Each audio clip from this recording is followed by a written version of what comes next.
प्यारे बच्चों नमस्कार। स्वागत है आप सबका हमारे YouTube चैनल शिवकुल एक मंच पर। उम्मीद है कि आप सब लोग अच्छे होंगे और आपकी पढ़ाई सुचारू रूप से चल रही होगी। खैर, आज हम अपना जो चैनल है यहाँ पर एक नया सब्जेक्ट शुरू करेंगे और आज से हम बात करेंगे पर्यावरण एनवायरनमेंट के बारे में। दरअसल पर्यावरण है क्या और पर्यावरण में हमें एनवायरनमेंट में पढ़ना क्या क्या है, किस किस एग्ज़ाम के लिए आपका जो बेनिफिशियल है, इसके बारे में हम चर्चा करेंगे। तो चलो खैर बात कर लेते हैं पर्यावरण के बारे में। पर्यावरण, इसको एनवायरनमेंट कहा जाता है।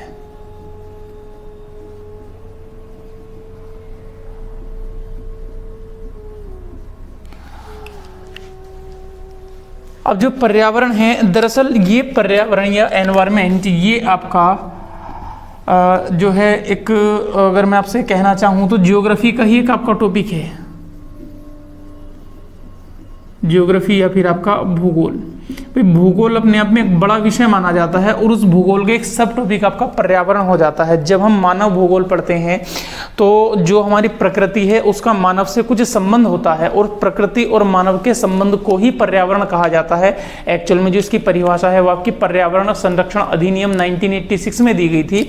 इसके बारे में भी चर्चा करेंगे, लेकिन फिलहाल अगर हम इसके बारे में बात करें पर्यावरण है क्या, पर्यावरण आपके लिए एक अलग से सब्जेक्ट भी है, लेकिन फिर भी आपका ये सब टॉपिक आपका जो भूगोल का माना जाता है। ऐसे आपको कृषि भी कराया था, कृषि भी आपका भूगोल का ही या आपका ज्योग्राफी का ही सब टॉपिक है आपका, तो ये आप ध्यान रखेंगे। तो जो आपका पर्यावरण है, ये पर्यावरण एक्चुअल में हमारी स्टडी में कब से आपका लागू हुआ, तो सन 2011 से, जब 2010-11 में आपका ये फील किया गया कि जो मानव है उसके प्रकृति पर आपके दुष्प्रभाव ज़्यादा पड़ रहे हैं। जो हमारी क्रियाएं हैं, हमारी क्रियाएं प्रकृति को आपका प्रकृति का दोहन अधिक कर रही हैं। हम प्रकृति का यूज़ करते हैं, यूज़ करने के बाद हम प्रकृति को इतना ज़्यादा नुकसान पहुंचा रहे हैं, मानव या मानव की क्रियाएं, कि उसके लिए ज़रूरी हुआ कि जो हमारा पर्यावरण है या जो हमारे आसपास की वस्तुएं हैं उनको बचाना आवश्यक हुआ। इसलिए सन 2011 से इसको लागू कर दिया गया हमारे सिलेबस में, हमारे एग्जाम्स में आने के लिए, ताकि एक सजगता फैलाई जा सके और जागरूकता फैलाई जा सके। अब एक्चुअल में जो आपका पर्यावरण है, ये पर्यावरण आपका फ्रेंच भाषा का शब्द है, ये आप ध्यान रखेंगे। ये फ्रेंच लैंग्वेज का शब्द है। इसका आपका मतलब होता है चारों ओर से घिरा हुआ, चारों ओर से घिरा हुआ, टू कवर्ड ऑल साइड। अब इससे एक्चुअल में जो पर्यावरण की अगर आप बात करोगे तो पर्यावरण का जो एक्चुअल में है, अगर मैं इसको बहुत आसान सी भाषा में कहूँ, अगर केवल लोकल लैंग्वेज में, तो आप जो हैं, आपको आसपास में जो भी वस्तुएं दिखाई दे रही हैं वो सारी की सारी या सभी की सभी पर्यावरण हैं। डिफरेंस इतना है, कुछ वस्तुएं प्राकृतिक होंगी, कुछ वस्तुएं आपकी कृत्रिम या मानव निर्मित होंगी, तो वही आपका पर्यावरण कहलाएगा। पर्यावरण मतलब आपके जो जीवधारी हैं वो आपके चारों ओर से जिन वस्तुओं से घिरे हुए हैं वो आपका पर्यावरण कहलाता है। लेकिन एक्चुअल में ये तो पर्यावरण की आपकी फॉर्मल परिभाषा हुई, लेकिन एक्चुअल में इसकी जो परिभाषा थी आपकी ऑफिशियली रूप से पर्यावरण संरक्षण अधिनियम 1986 में इसकी परिभाषा दी गई थी। अब आप ये भी ध्यान रखेंगे, तो एक आपका अधिनियम आया था पर्यावरण संरक्षण अधिनियम।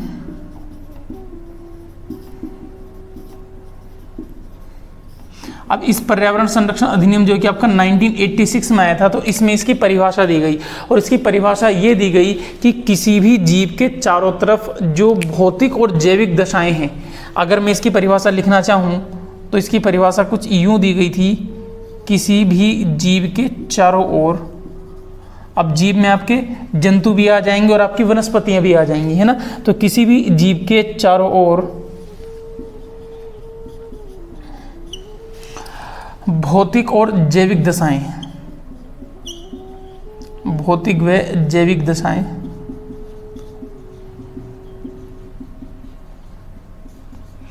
किसी भी जीव का, कर लेते हैं हम, किसी भी जीव का चारों ओर की भौतिक और जैविक दशाओं से अंतः संबंध पर्यावरण कहलाता है। इसकी बिल्कुल साधारण सी परिभाषा है। इसको सही तरीके से समझना शुरू करेंगे कि मतलब आपका कि कोई भी जीव हुआ, उस जीव की उसके चारों ओर जो उसके सराउंड में या जो उसके अराउंड में, आपकी जो सराउंड कहेंगे यहाँ पर, अराउंड का इस्तेमाल नहीं होगा, उसके सराउंड में जो भी उसके आपकी जो है भौतिक और साथ ही साथ आप बात करोगे जैविक क्रियाएं जो हैं, तो उसका उससे जो इंटर रिलेशन है वो आपका पर्यावरण कहलाएगा। जैसे मान लीजिए मैं हूँ, मुझे अगर प्यास लगी तो या मुझे वनस्पतियों की आवश्यकता पड़ेगी या मुझे जीव जंतुओं की आवश्यकता पड़ेगी, तो मेरा और जीव जंतुओं का कुछ ना कुछ एक आपस में इंटर रिलेशन बन जाएगा। जैसे हम जीव जंतुओं को पालेंगे, हम उनसे अपनी कृषि कराएंगे या हम उनसे अपना दूध लेंगे या उनसे मांस लेंगे, उनसे अंडे लेंगे और साथ में हम उन्हें भी कुछ देंगे ताकि वो हमें दे। तो ये आपका इंटर रिलेशन है, मतलब कि हम उस चीज़ का ऐसे प्रयोग करें ताकि वो हमारे प्रयोग आए और हम उसके उपयोग में आ सकें। तो यही आपका पर्यावरण कहलाता है।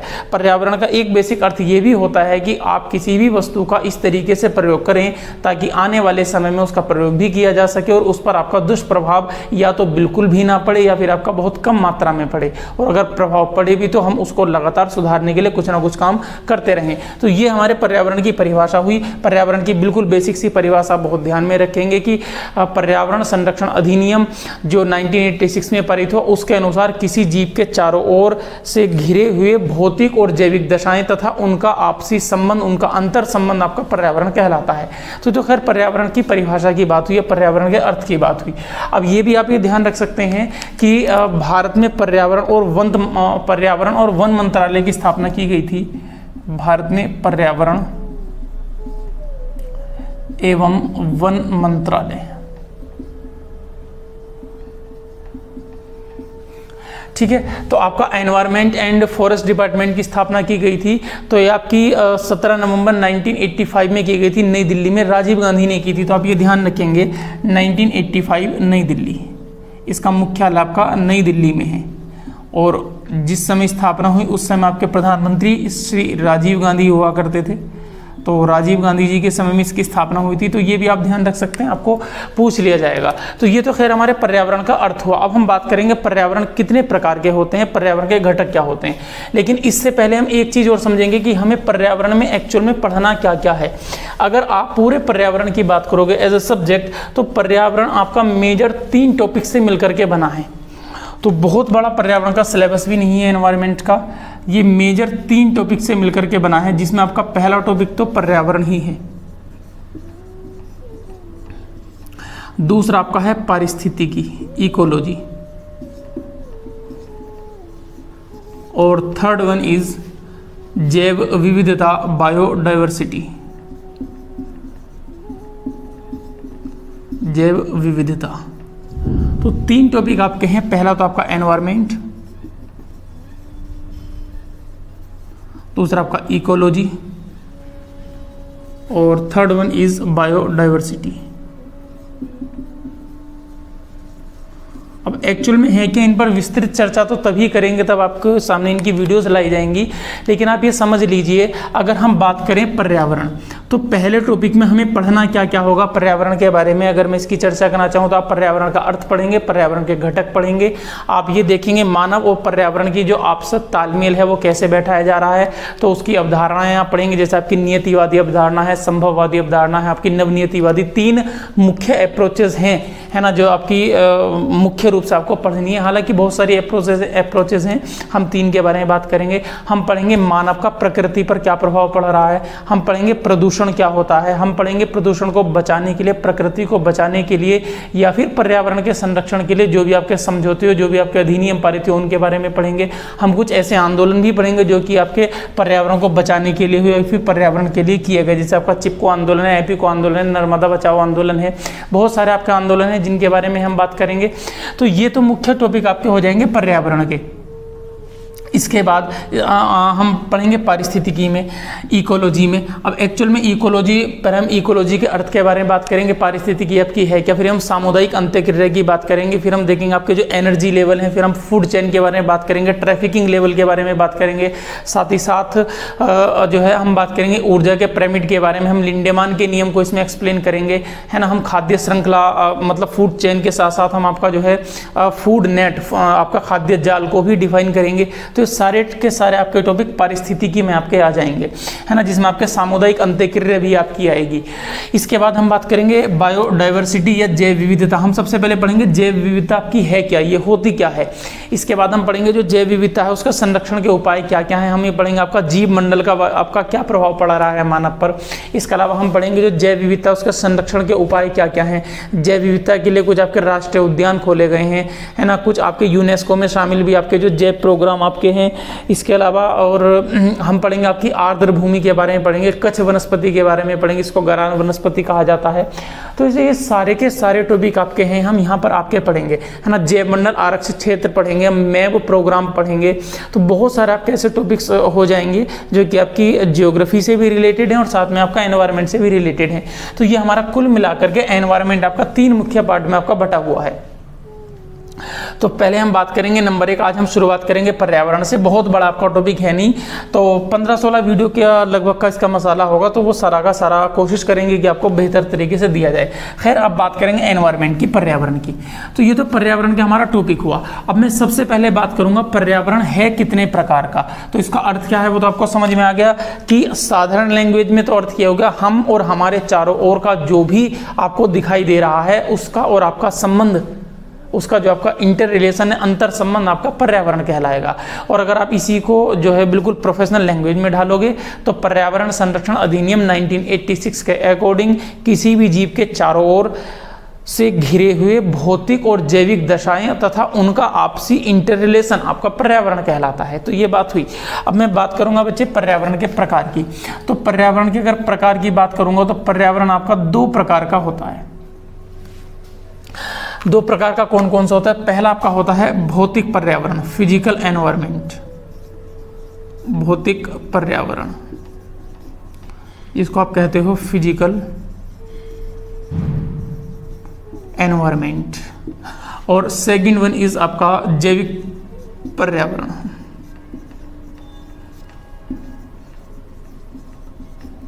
Biological environment.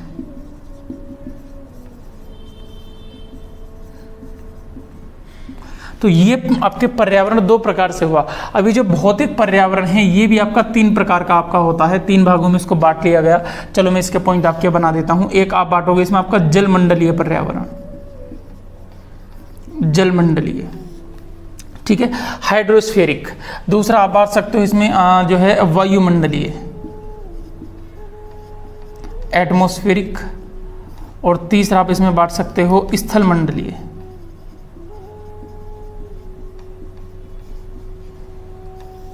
ठीक, तो ये आपके 3 प्रकार के आपके पर्यावरण हो जाएंगे, जलमंडलीय, वायुमंडलीय और स्थल मंडलीय या थल मंडलीय भी इसको कह सकते हैं। तो जलमंडलीय में हम ये पढ़ेंगे जो आपका जलमंडल है, जो आपके जैसे नदी हुए, झरने हुए, तालाब हुए और सबसे बड़ा आपका महासागर, सागर आपका समुद्र हुआ। तो ये यहाँ पर आपका पर्यावरण कैसे चल रहा है, यहाँ पर आपके जीव जंतु कौन रह रहे हैं, कैसे रह रहे हैं, उसका हमारे ऊपर क्या प्रभाव पड़ रहा है और हमारा उसके ऊपर क्या प्रभाव पड़ रहा है। दूसरा वायुमंडल, वायुमंडल में आपको वो सारी चीज़ें आपको जो चमक रही हैं आसपास में वो सब लगभग वायुमंडल में ही काउंट होंगी। यहाँ पर हम जो है पृथ्वी का वायुमंडल भी पढ़ेंगे, कौन सी गैस है, कितनी गैस है, कहाँ पर कौन से मंडल हैं, किस मंडल पर क्या प्रभाव होता है, सारी बातें पढ़ेंगे। ओजोन क्षरण आपका यहाँ पर आएगा, ओजोन लेयर के बारे में बात करेंगे। और स्थल मंडल में आपके जो स्थल मंडल के कारक है, जैसे आपकी मिट्टी होगी, मृदा हो गई है ना, उसका क्या प्रभाव पड़ेगा, आपका वायु का क्या प्रभाव पड़ रहा है हमारे जीवन पर। तो ये सारी की सारी बातों के बारे में हम बात करेंगे किसमें, भौतिक पर्यावरण में। तो आपका भौतिक पर्यावरण हुआ। ऐसे अब मैं जैविक पर्यावरण की बात करूँ तो आपका बायोलॉजिकल एनवायरनमेंट आपका 2 प्रकार का, इट हैज 2 टाइप्स। नंबर 1 आपका होता है वानस्पतिक पर्यावरण, वानस्पतिक पर्यावरण। और दूसरा, इसको आप इंग्लिश में वानस्पतिक पर्यावरण हम फ्लोरल कहते हैं, आपका फ्लोरल एनवायरनमेंट। और दूसरा आपका होता है इसमें जंतु पर्यावरण, इसको आपका फोनल कहा जाता है, फोनल एनवायरनमेंट। तो ये आपका 2 प्रकार का जैविक पर्यावरण हो, 3 प्रकार का भौतिक पर्यावरण हो। तो कई प्रकार से आपसे ये भी पूछ लिया जाएगा, कई बार एग्जाम में आ जाता है कि पर्यावरण कितने प्रकार का। तो सीधा सीधा आपका आंसर इट है 2 टाइप्स। नंबर 1 भौतिक पर्यावरण, नंबर 2 आपका जैविक पर्यावरण। भौतिक पर्यावरण कितने प्रकार का, तो हमारे पास 3 प्रकार का आपका हो गया, जलमंडलीय, स्थल मंडलीय और आपका वायुमंडलीय। और इसी के बाद अगर आपसे पूछेगा जैविक पर्यावरण कितने प्रकार का है, तो जाहिर सी बात आपका 2 प्रकार का हो गया, आपका फ्लोरल और आपका फोनल, मतलब वानस्पतिक पर्यावरण और आपका जंतु पर्यावरण। खैर इसके बारे में अब आगे हम बात करेंगे। तो ये तो एनवायरनमेंट के आपके प्रकार हो गए। तो यहाँ से आपके इतने ही क्वेश्चन आपके बन सकते हैं, आप इसको एक्सप्लेन कर सकते हैं बहुत ज़्यादा कि जंतुओं का हमारे ऊपर जो प्रभाव पड़ा है वो आपका जंतु पर्यावरण हो जाएगा, वनस्पतियों का पेड़ पौधों का जो प्रभाव पड़ रहा है हमारे ऊपर या हमारा उनके ऊपर पड़ रहा है वो आपका जैविक पर्यावरण आपका कहलाएगा, और जैविक पर्यावरण में आपका वनस्पतिक पर्यावरण कहलाएगा। तो ये तो आपको पर्यावरण के प्रकार बताए। अब हम बात करेंगे पर्यावरण के कंपोनेंट की, संघटक की या फिर घटकों की बात करेंगे कि पर्यावरण के आपके घटक कौन कौन से हैं। चलिए देखते हैं, बात करते हैं पर्यावरण के घटक। इसको घटक भी कह सकते हैं आप या फिर संघटक भी कह सकते हैं। पर्यावरण के घटक के बारे में अगर मैं चर्चा करूं तो ओहो, पर्यावरण के घटक या पर्यावरणीय घटक या फिर इसको संघटक भी कह सकते हैं आप। एक ही बात है, यहां पर दोनों शब्दों में कोई बहुत बड़ा डिफरेंस आपका नहीं है। कंपोनेंट्स ऑफ एनवायरनमेंट,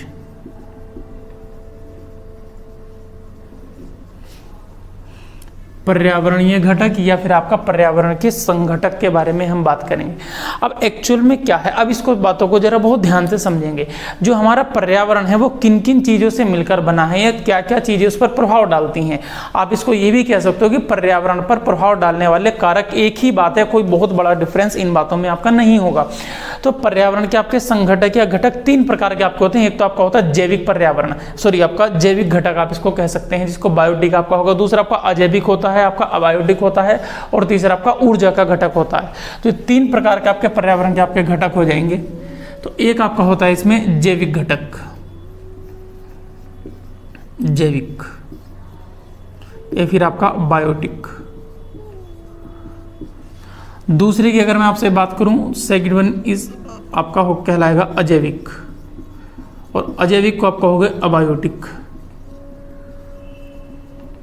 और अबायोटिक को आप कह सकते हो भौतिक घटक, फिजिकल। इसको भौतिक घटक भी आपका कहा जाता है, फिजिकल। और अगर मैं तीसरे की आपकी बात करूं तो आपका ऊर्जा का घटक आपका कहलाता है, एनर्जी।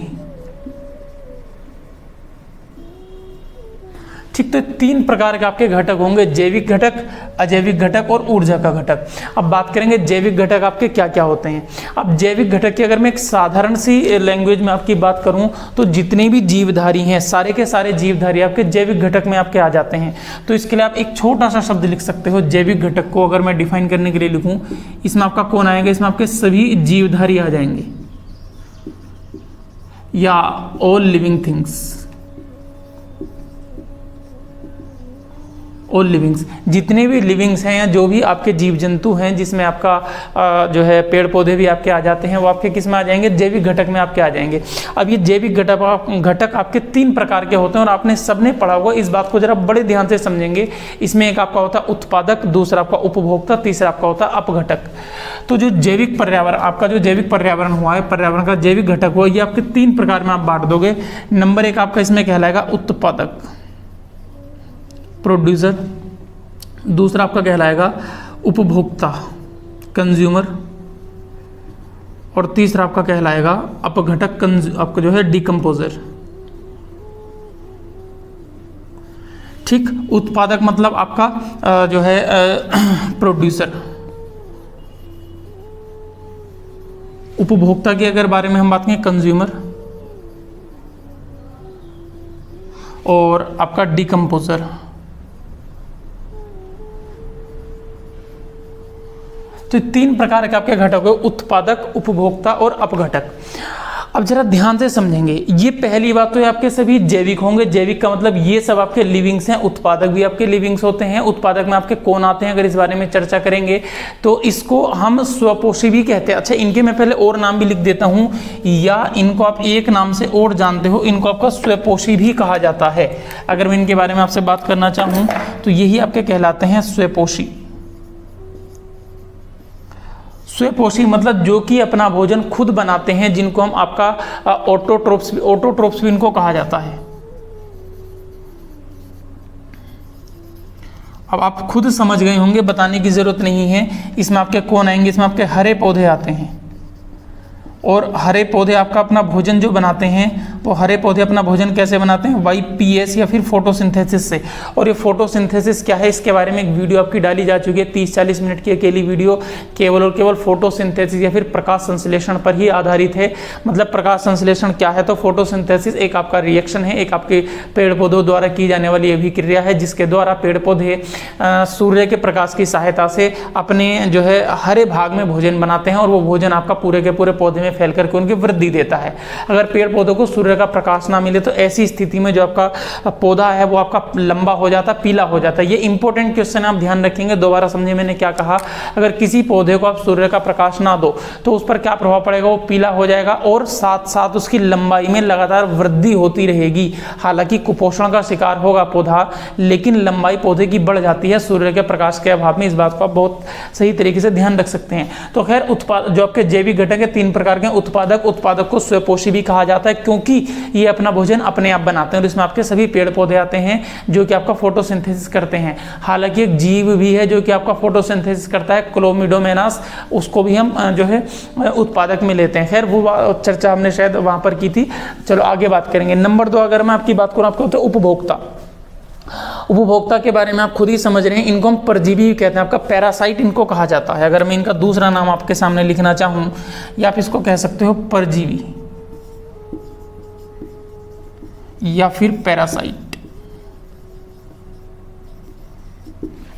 अब ये परजीवी होते क्या है, परजीवी का मतलब ये है जो अपने भोजन के लिए, पर का मतलब दूसरों पर डिपेंड हो, जो अपने भोजन के लिए दूसरों पर डिपेंड हो, वो आपके परजीवी कहलाते हैं, पैरासाइट।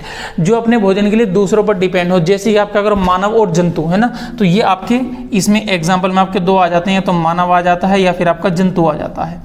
अब बात हुई, इसका मतलब उपभोक्ता अपने भोजन के लिए केवल किस पर डिपेंड होंगे, आपके उत्पादकों पर ही डिपेंड होंगे। जैसे कि मान लीजिए कहीं ना कहीं मानव हो या जंतु हो, वो अपने भोजन के लिए प्रत्यक्ष या परोक्ष रूप में या डायरेक्ट या इनडायरेक्ट वे में हमेशा पेड़ पौधों पर आधारित है। जैसे मान लीजिए शाकाहारी व्यक्ति है, शाकाहारी व्यक्ति तो डायरेक्टली पौधों पर आधारित है, लेकिन मांसाहारी किसी जीव पर आधारित है, वो जीव किसी ना किसी पौधे पर आधारित होगा। तो ये भी ध्यान रखेंगे आप कि जो आपके उपभोक्ता हैं वो हमेशा आपके उत्पादकों पर निर्भर होते हैं। ये दोनों के दोनों आपके जैविक घटक हैं। और तीसरा आपका होता है अपघटक। अपघटक भी आपके जीव जंतु ही होते हैं। ये ऐसे होते हैं, इनको मृतोपजीवी कहा जाता है। अगर मैं इनका दूसरा नाम लिखूं, आपका सेप्रोफाइट इनको कहा जाता है, मृतोपजीवी।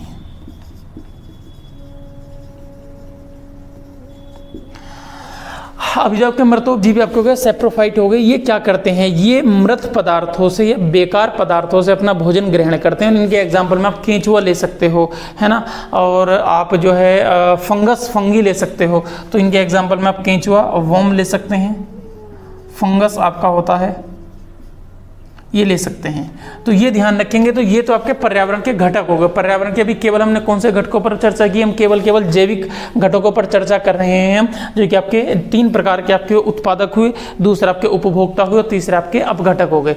इसके बाद हम बात करेंगे जो आपका पर्यावरण के दूसरा संघटक है, दूसरा घटक है, जिसको कहा जाता है आपका जैविक या फिर आपका भौतिक घटक, मतलब अबायोटिक या फिर आपका फिजिकल। तो 2 प्रकार का आपको होता है। आप तो नेचुरल घटक आपका होगा, दूसरा आपका इसमें आएगा जो है आर्टिफिशियल, मतलब आपका प्राकृतिक और कृत्रिम। तो अगर मैं जैविक घटकों की बात करूं तो आपके जैविक घटक आपके 2 प्रकार के होते हैं। एक तो आपके प्राकृतिक नेचुरल, और दूसरा आपका कृत्रिम आर्टिफिशियल। अब ये क्या है, नेचुरल घटक क्या है और आपका कृत्रिम घटक क्या है। तो नेचुरल घटक वो हैं जो कि नेचर ने हमें दिए हैं, जिनका हमने बनाया नहीं है, जो हमें ऑलरेडी आपका गॉड गिफ्टेड है। तो all god gifted things are called natural, है ना। तो ये आपके नेचुरल हो जाएंगे। लेकिन जो कि आपकी मेड बाय ह्यूमन और वो किसी भी तरीके से बनाई गई हो, तो वो आपकी कहलाएगी जो है कृत्रिम अपघटक। तो बात करेंगे भाई, अगर आपके कौन से प्राकृतिक अपघटक, आपके वही 3 होते हैं जो कि आपने प्राकृतिक पर्यावरण में लिखे थे। एक्चुअल में तो ये आपके 3 ही हैं, लेकिन आप बढ़ा कितने भी सकते हैं। मैं अगर 3 में लिखना चाहूँ, आपका जल, हाइड्रो, स्थल, लैंड, और आपका वायु, एयर या एटमॉस्फेयर। तो जो जल में मिलने वाले जो भी कारक हैं, स्थल पर मिलने वाले जो भी कारक हैं, वायु पर जैसे आपने बात की वर्षा, तो वर्षा आपकी जो है आर्टिफिशियल नहीं है, हालांकि आजकल आर्टिफिशियल रेन भी होने लगी आपकी सिल्वर ब्रोमाइड की सहायता से, उसके बारे में हम बाद में चर्चा करेंगे, तो उसको फिलहाल छोड़ दीजिएगा, उसमें कार्बन डाइऑक्साइड की आवश्यकता होती है, वो तो बाद में बताया जाएगा आपको। जब हम जो है प्राकृतिक प्रदूषण की बात करेंगे तो कार्बन डाइऑक्साइड के समय जिक्र करेंगे कृत्रिम वर्षा का, लेकिन साधारण तरीके से वर्षा आपकी प्राकृतिक घटक आपकी हो गई। क्यों? क्योंकि आपका इसमें योगदान डायरेक्ट तो नहीं है, खैर हालांकि आप ज़्यादा पौधे लगाएंगे तो अधिक वर्षा होगी, लेकिन फिर भी आपका नेचुरल प्रोसेस है। आप बात करेंगे मिट्टी की, तो सर मिट्टी आपकी यहीं पर आएगी।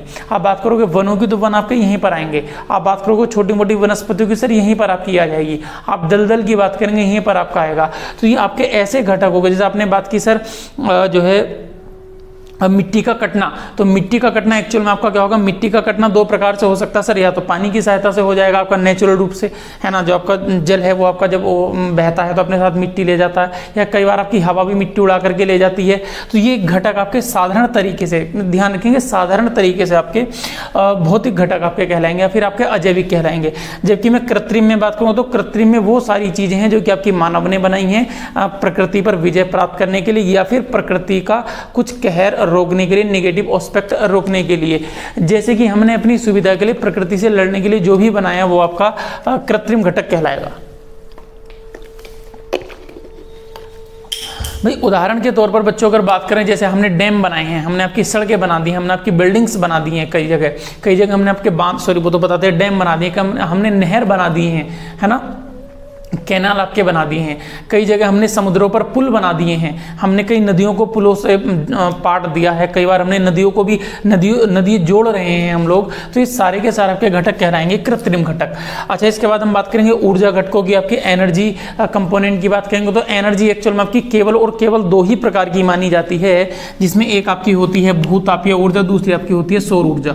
इसमें भी सबसे इंपॉर्टेंट आपकी है सौर ऊर्जा या फिर आपकी सोलर एनर्जी, और दूसरी आपकी भूतापीय जियोथर्मिक एनर्जी है, जियोथर्मल एनर्जी, भूतापीय ऊर्जा। तो सूर्य से जो भी हमें ऊर्जा प्राप्त होती है, उस ऊर्जा की सहायता से ही आपके ये पेड़ पौधे बढ़ते हैं, यहाँ पर जैविक घटक आपके होते हैं। मतलब सारी की सारी अगर हम जो भी काम कर रहे हैं, मैं पढ़ा रहा हूँ आपको, मैं वीडियो बना रहा हूँ, आप पढ़ रहे हैं, आप खाना खा रहे हैं, आपका फैन चल रहा है, ये सारे के सारे कहीं ना कहीं इनको एनर्जी की ज़रूरत होती है। और एनर्जी का पूरी पृथ्वी पर, पूरे संसार में केवल और केवल एकमात्र एक ही सोर्स है, चाहे आप डायरेक्ट लो उसको, चाहे आप इनडायरेक्ट एनर्जी वहाँ से प्राप्त करो, वो आपका है सूर्य। अगर सन ना हो तो एनर्जी आपकी बिल्कुल खत्म हो जाएगी। ठीक, तो ये आप ध्यान रखेंगे। तो ये आपके दो प्रकार के ऊर्जा के घटक हो गए, तो ये आपके हो गए पर्यावरण के घटक। तो आप इसको समझेंगे। अब आगे हम बात करेंगे मानव और पर्यावरण संबंधी अवधारणाओं की, कि ह्यूमन और आपकी एनवायरनमेंट की से जो रिलेटेड आपकी जो अप्रोचेज हैं वो आपकी कौन कौन सी हैं। आप इसको उतारिए। चलो अब हम बात करेंगे मानव पर्यावरण संबंधी अवधारणा।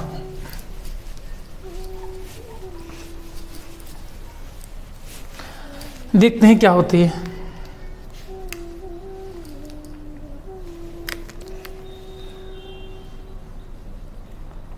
मानव पर्यावरण अवधारणा, ह्यूमन एनवायरमेंट अप्रोचेस।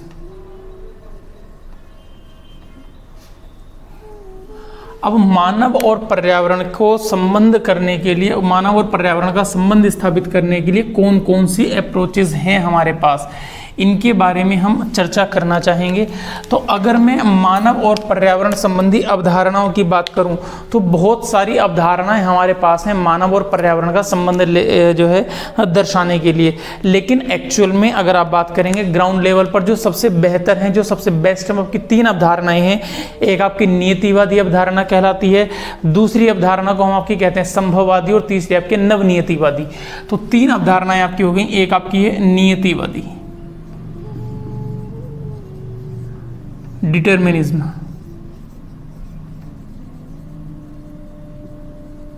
दूसरी आपकी कहलाती है संभववादी, पॉसिबिलिज्म,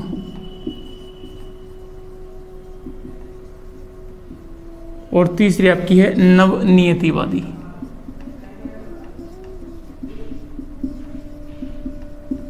इसको हम न्यू डिटर्मिनिज्म कहते हैं।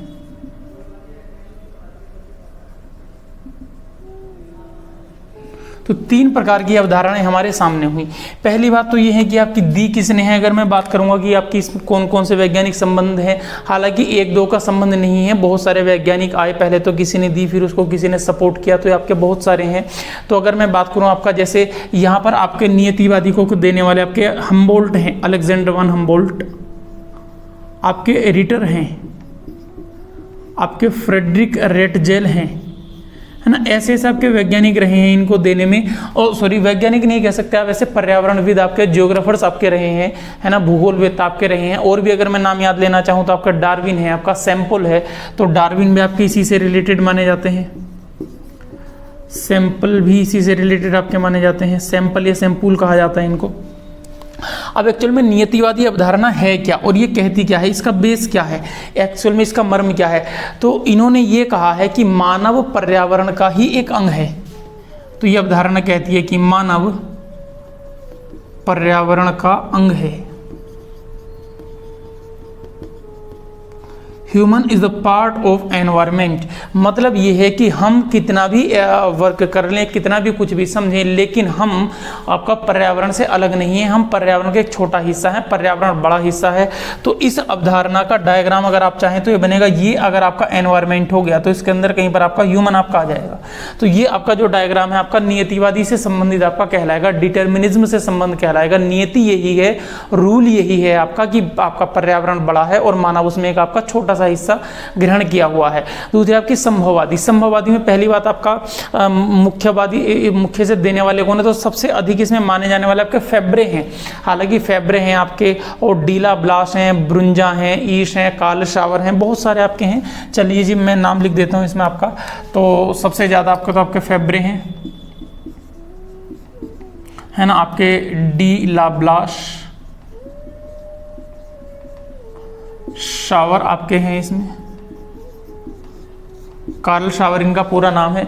इसके अलावा आपके ब्रुंजा हैं, ईसा हैं, ब्रुंजा, ईसा, तो ये हैं। अब सर ये क्या कहते हैं, ये बड़े खतरनाक हैं, इनसे डर लगता है, मुझे भी लगता है, तुम्हें भी लगेगा डर। तो ये संभववादी ये कहते हैं, हालांकि ये संभावना ही है। इन्होंने स्टेटमेंट दिया, इन्होंने कहा कि मानव प्रकृति पर विजय प्राप्त कर चुका है। चलो मैं पहले लिख देता हूं जरा, अब देखो कितने खतरनाक। इन्होंने कहा आपका मानव प्रकृति पर विजय प्राप्त कर चुका है,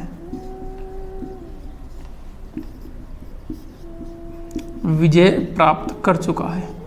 अब ये बड़ी अजीब सी बात है कि जो इन्होंने कहा था कि जो मानव है वो प्रकृति का या फिर पर्यावरण का एक अंग है, छोटा हिस्सा है, इसके अलावा और भी जीव शामिल हैं, लेकिन ये कहते हैं कि मानव है तो हिस्सा, लेकिन मानव उसको जीत चुका है, मानव उस पर विजय प्राप्त कर चुका है। और एक्चुअल में जो लगता है, मुझे भी कई बार ऐसा लगता है कि हमारी सबसे बड़ी दिक्कत क्या, जो आपकी प्राकृतिक, आप जैसे आपकी पेंडेमिक आपकी महामारी है, कोरोना आपकी फैल गई, अब पता नहीं आपकी कृत्रिम महामारी है, बीमारी है, या फिर आपका या आपकी नेचुरल है, अभी तो ये भी पता नहीं लग पा रहा। तो या फिर आपकी जैसे आपका चेचक है, हैजा है, एड्स है, और 1 लाख ऐसी बीमारियां हैं जिनके बारे में हम लोग जानते भी नहीं, हम तो बहुत थोड़ा सा जानते हैं, आप सब लोग, हम लोग।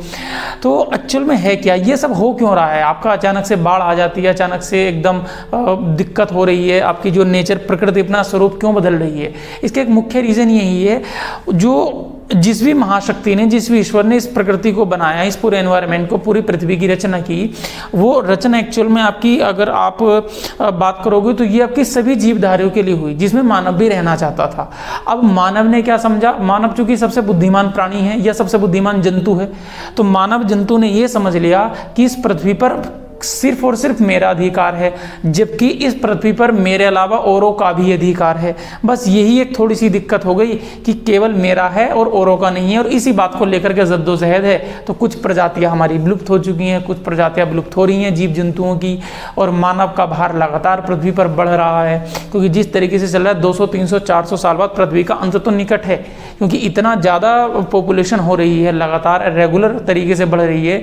एक दिन में 5-5, 6-6 लाख बच्चों का जन्म हो रहा है। तो आप देखिए कितनी बड़ी जो आपकी आपदा आने वाली है। खैर इस बारे में चर्चा बाद में करेंगे। तो मैं बहक गया था जनाब, ये आपका होगी संभववादी अवधारणा। ठीक है, तो मानव प्रकृति पर विजय, बस आपसे ही पूछेगा मानव प्रकृति पर विजय प्राप्त कर चुका किस अवधारणा का कथन है? संभववादी का। संभववादी से कौन कौन संबंधित हैं? बहुत सारे हैं, यहाँ पर मुख्य आपके फेब्रे कहलाते हैं। दूसरा आपका आएगा नवनियतिवादी, ये आपका इंपॉर्टेंट है। अब नवनियतिवादी को करने वाले आपके दो हैं, एक तो आपका स्पेट है और एक आपका ग्रिफिथ टेलर है। तो दो व्यक्तियों के नाम ध्यान रखें आप, ग्रिफिथ टेलर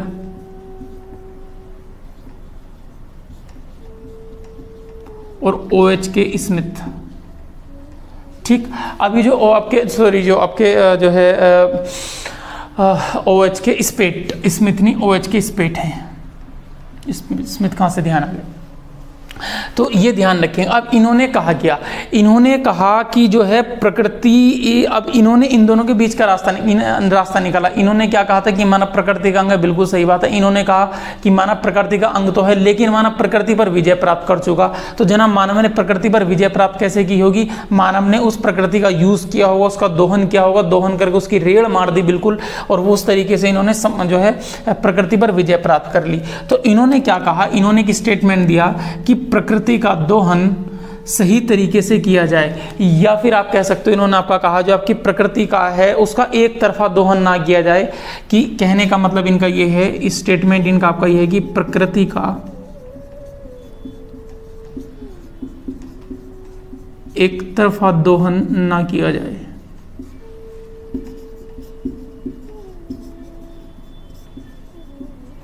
आप उसको वन साइडेड यूज ना करें। अगर आपको लग रहा है कहीं पर आपने नेचर को यूज किया और यूज करने के बाद उसमें कुछ कमियां आ गई, कुछ आपकी चीजें आपकी बिगड़ गई, इम्बैलेंस हो गया, तो आप कोशिश करें अपनी क्रियाओं के द्वारा आप उसको बैलेंस करें। और इसीलिए इसका एक स्टेटमेंट और है, ये आपकी कहलाती है रुको और जाओ, सॉरी देखो और जाओ। एक सेकेंड, हाँ, तो ये जो आपकी अवधारणा है वो आपकी कहलाती है, सॉरी रुको और जाओ अधिनियम, इस नियम इसको हम कहते हैं रुको और जाओ।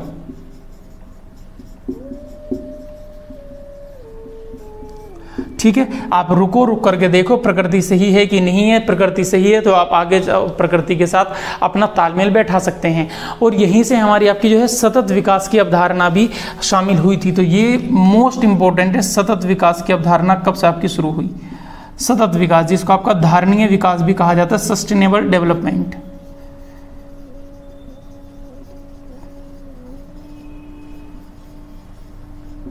सस्टेनेबल डेवलपमेंट की आपकी जो सतत विकास की अवधारणा आपकी शामिल हुई।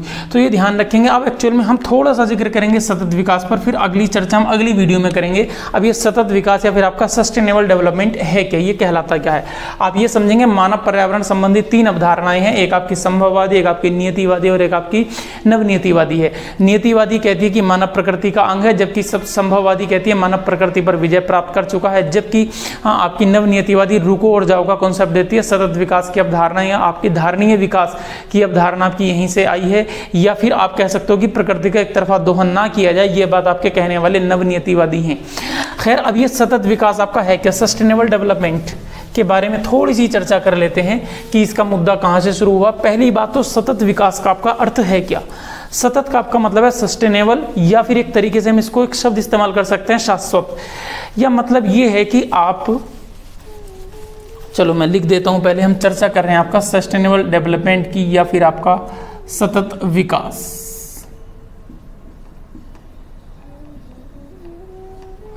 सस्टेनेबल डेवलपमेंट, अब ये सस्टेनेबल डेवलपमेंट आपका है क्या?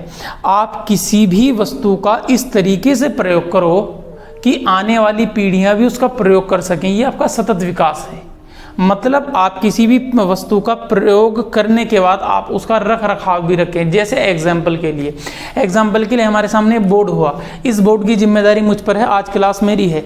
मान लीजिए मैं इस बोर्ड का इतना दुरुपयोग ना करूं या इसका उपयोग इस तरीके से ना करूं जो मेरे बाद आने वाला अगला टीचर होगा वो इस बोर्ड को इस्तेमाल ही ना कर पाए, तो वो सतत विकास नहीं होगा। सतत विकास क्या होगा? मैं इसको इस्तेमाल भी करूं, इसका रख रखाव भी रखूं, ताकि आने वाली जो पीढ़ियां हैं या जो आने वाले व्यक्ति हैं वो उसको इस्तेमाल कर सकें। तो सतत विकास ये कहता है कि प्रकृति का इस तरीके से प्रयोग किया जाना चाहिए, इस तरीके से इस्तेमाल किया जाना चाहिए कि हमारी आने वाली पीढ़ियां भी अपनी आवश्यकताओं की पूर्ति कर सके। जैसे जल है, आप जल को लगातार बहा रहे हैं। अब जैसे अब समरसेबिल आपके होने लग गए हैं, तो आप जैसे गाँव में जाएंगे तो कई बार मैं जाता हूँ तो देखकर बड़ा दुख होता है, लेकिन आप कुछ कह नहीं सकते कई बार किसी को।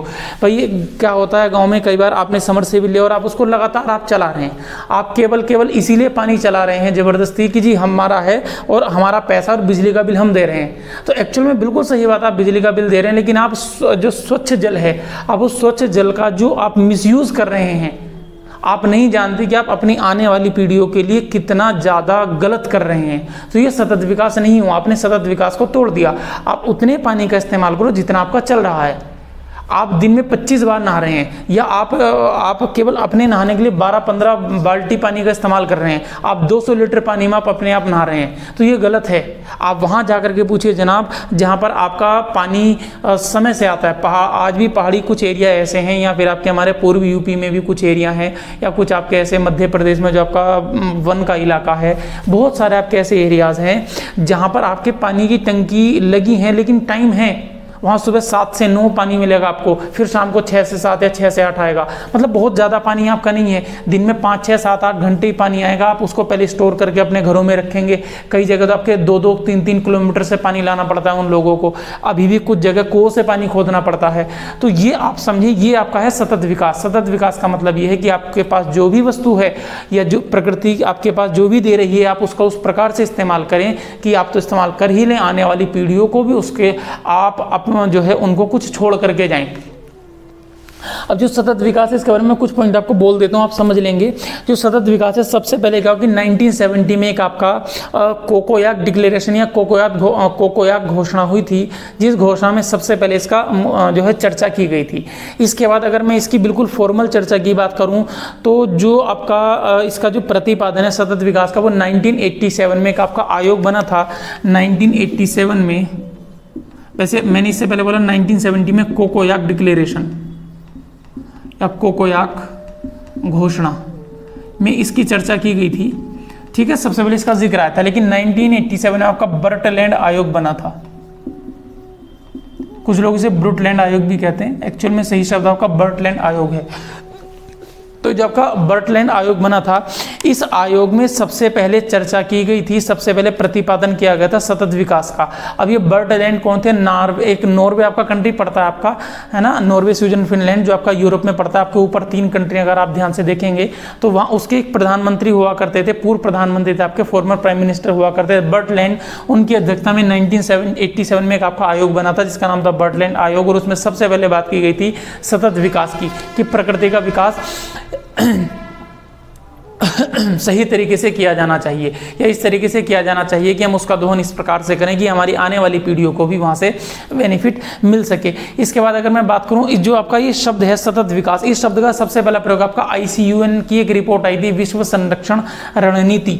तो ICUN की एक आपकी रिपोर्ट थी, विश्व संरक्षण रणनीति, ICUN रिपोर्ट। अभी ICUN क्या है इसके बारे में चर्चा इस वीडियो में बिल्कुल भी नहीं करेंगे, क्योंकि एक वीडियो आपकी केवल और केवल जो पर्यावरण से संबंधित आपकी मुख्य संस्थाएं उनके ऊपर आपकी बनाई जाएगी। ठीक है, तो आपकी जो ICUN ने एक आपकी रिपोर्ट जारी की थी, जिस रिपोर्ट का आपका नाम था विश्व संरक्षण रणनीति, विश्व संरक्षण रणनीति। तो इस रणनीति में आपकी बात की गई थी, आपकी सस्टेनेबल जो है डेवलपमेंट शब्द का सबसे पहले प्रयोग किया गया था। इसके बाद आपका 1987 में WCED की अगर मैं बात करूँ, 1987 में आपका क्या हुआ था कि WCED ने एक आपकी रिपोर्ट तैयार की थी, आवर कॉमन फ्यूचर। तो इस रिपोर्ट का आप नाम ध्यान रखेंगे, आवर कॉमन फ्यूचर, हमारा साझा भविष्य, हमारा साझा भविष्य। तो एक आपकी रिपोर्ट तैयार की थी OCF, है ना, आवर कॉमन फ्यूचर। और इस 1987 में आपकी जो WCED थी आपकी, है ना, तो जो world committee for environmental development आपकी जो थी, उसने आपकी एक रिपोर्ट जारी की थी आपकी आवर कॉमन फ्यूचर, हमारा साझा भविष्य। इसमें सतत विकास की परिभाषा दी गई। वो विकास आपकी परिभाषा वो आपकी यही थी जो मैं आपको बता चुका हूँ कि मानव प्रकृति का संसाधनों का इस प्रकार से प्रयोग करे कि आने वाली पीढ़ियों को भी उसका प्रयोग करने का मौका मिले, या फिर अपनी भावी पीढ़ियों के विकास के, अपने भावी पीढ़ियों की आवश्यकताओं की पूर्ति को ध्यान में रखते हुए प्रकृति का उपयोग करना ही आपका सतत विकास कहलाता है। तो ये इसके बारे में आपकी चर्चा हो गई। इसके बाद 1992 में एक पृथ्वी सम्मेलन हुआ जो कि आपका रियो में हुआ था, रियो डी जेनेरो, जो कि आपके ब्राजील का सबसे बड़ा नगर है और दक्षिण अमेरिका का भी सबसे बड़ा नगर है। दक्षिण अमेरिका में आपका सबसे बड़ा देश भी आपका ब्राजील ही है। अगर आप देखेंगे आपका ब्राजील, इक्वाडोर, कोलंबिया, ये आपके बहुत सारे देश आपके वहाँ पर पड़ते हैं। इनके बारे में चर्चा शायद एक वीडियो में, मैंने एक वीडियो आपकी बनाई है, आप उसमें देखेंगे पूरे ब्राजील के बारे में, पूरे दक्षिण अमेरिका के बारे में पूरी चर्चा की है, कौन सा देश आपका कहाँ पर है ना। तो जो 1992 में 1992 में आपका रियो सम्मेलन हुआ था, रियो सम्मेलन, उसको पृथ्वी सम्मेलन भी कहा जाता है, जो कि आपका ब्राजील के नगर रियो डी जेनेरियो में हुआ था। उस रियो डी जेनेरियो में इसका सबसे आपका पूरा समर्थन किया गया। तो ध्यान रखें 1992 में सतत विकास का पूरा समर्थन किया गया। इसके 10 साल बाद सन 2002 में, अब चूंकि 1992 में रियो सम्मेलन हुआ था तो उसके 10 साल बाद हुआ, तो इस सम्मेलन का आपका नाम रख दिया था रियो +10 सम्मेलन, क्योंकि उसका 10 साल बाद हो रहा है। तो 1992 के 10 साल बाद 2010 में आपका जोहान्सबर्ग सम्मेलन हुआ था, और जोहान्सबर्ग सम्मेलन को रियो +10 सम्मेलन भी कहा जाता है। और उस सम्मेलन का जो मेन मुद्दा था, मेन थीम थी, वो ही सतत विकास थी। तो ये इंपॉर्टेंट है कि किस सम्मेलन की थीम सतत विकास थी। तो रियो +10 या फिर आपका जोहान्सबर्ग सम्मेलन की थीम आपकी, या जस्ट इसका मुख्य विषय था आपका सतत विकास हुआ करता था। इसके अलावा भारत UN सतत विकास रिपोर्ट आपकी जारी, फ्रेमवर्क आपका जारी किया गया है। इसको आपका कहते हैं इंडिया UNSDF। तो इसके बारे में आप जरा चर्चा करेंगे।